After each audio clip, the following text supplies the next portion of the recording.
There's a very famous and interesting Gemara in Masechet Shabbos that says Hashem lifted up a mountain above the people of Israel at the time of Har Sinai. Kafa aleim har kegigas. He placed the mountain above their heads, and he says, "If you take my Torah mutav, great, and if not, sham tehik furaschem. You're going to die there." Two major questions jump off the page before we continue with the Gemara. Number one is, why does Hashem do this? Why put a mountain over their head and force them to take something they've already agreed willingly to take? They said, Na'aseh v'nishma, the Jews are eager to take the Torah. Why force them? Number two, what's this idea of sham? There you'll die. If the mountain's above you, simply you'll die right under you. Sham take furaschem. What does that mean, sham? There. It should be right in here. Then the Gemara continues and says, but the real deeper acceptance of Torah was kimu v'kiblu, kimu masha kiblu kfar. The Jews at Purim time deeply accepted it. One step more, one step deeper, they really accepted it then. Why? What is that all about? And those are the three questions I wanted to address. In the Hatorah, there's a famous answer. Many answers to the first question. Tosfos on the spot asks it, but probably the most famous answer is the Maharal. The Maharal Miprag writes that if the Jews would have accepted the Torah on their own and not be forced into it, they could back out whenever they want. They accept it upon themselves. They can reject it when they see fit. If you want it to be eternal and long-lasting, then Hashem had to force them into it. Na'aseh v'nishma was insufficient. They needed a kaf aleim har kegigas, needs to be forced in as well. And seemingly the message is a little, if you think about it, a little deeper. Maybe it's not just about wanting the Torah. That's na'aseh v'nishma. Sometimes you want it. Sometimes you're eager to have it. Sometimes you throw yourself into it. But when you wake up, you're not interested in getting out of bed for Shachris, and you're not interested in doing what the Torah wants. There's a lot of mitzvahs that you're not interested in being Mekayim from time to time, and that's natural because we're people.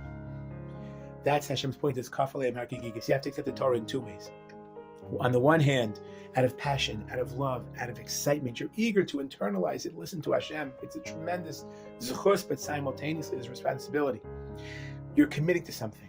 Hashem is signing a covenant with you. You can't just back out what you want. Kaf aleim har kegigas is not just do it when you want. It's when you don't want, you're forced to anyway.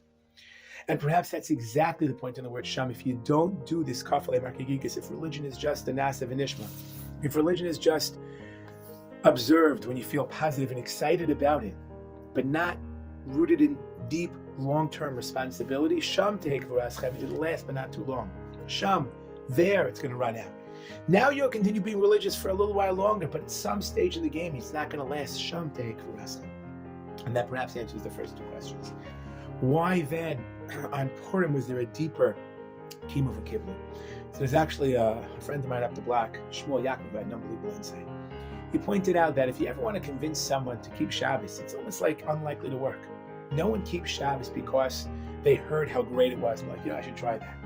People try keeping Shabbos, then fall in love with it. The way Judaism and Torah connects, the way you buy in, the way you internalize, the way you get excited about it, is when you start out observing it out of responsibility, and the more you do it, the more you fall in love. The religion and the mitzvah switch from like what you can't do and what you shouldn't do and what you're obligated to do to like finding meaning and purpose and connecting to it. And perhaps the same thing is true here as well. Kimu v'kiblu, it required us nationally, not just individualistically, but as a nation, as Klal Yisrael, to take the Torah, and only at Purim did we really begin to fall in love with it. Only after a time, and when we hit the Purim experience, we really say, wow, this is exactly what I want. I'm not just doing it out of obligation, but I'm doing it out of deeper love. And perhaps it's an interesting cycle. It starts out with na'aseh v'nishma. We agree, but we don't know what we want. Then HaKadosh Baruch Hu says, I want to make sure there's a sense of responsibility.